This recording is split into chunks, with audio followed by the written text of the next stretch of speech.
Lalu lintas kendaraan di tol Trans Sumatera diprediksi meningkat memasuki libur Natal dan Tahun Baru 2024. Peningkatan lalu lintas di tol memicu peningkatan permintaan BBM.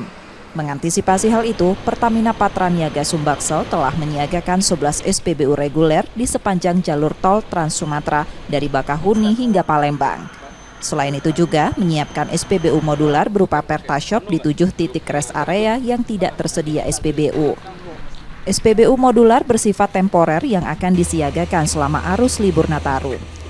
BBM berjenis Pertamax dan Dexlite dengan kapasitas 3.000 liter. Saat ini penjualannya rata-rata masih di bawah 1.000 liter per hari. Pertashop diharapkan membantu pengendara mendapatkan BBM di lokasi terdekat tanpa khawatir kehabisan BBM.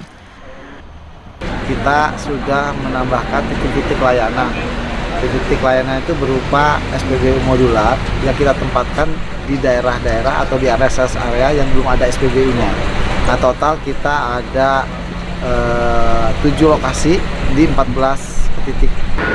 Ini sebagai backup gitu kalau modular itu. Dan juga jika dipandang diperlukan, kita juga ada mobil tangki yang standby yang dekat di lokasi sehingga SPBU yang kritis langsung disuplai.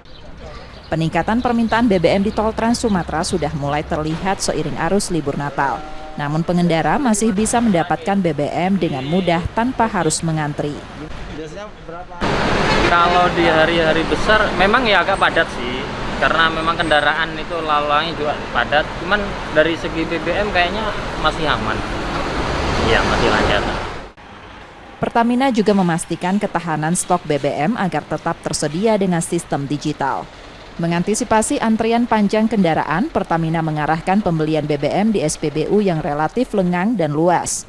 Untuk BBM subsidi, operator SPBU juga diminta hanya melayani konsumen yang berhak. Rizky Nurmizan, Kompas TV, Ogan Kombring Ilir, Sumatera Selatan.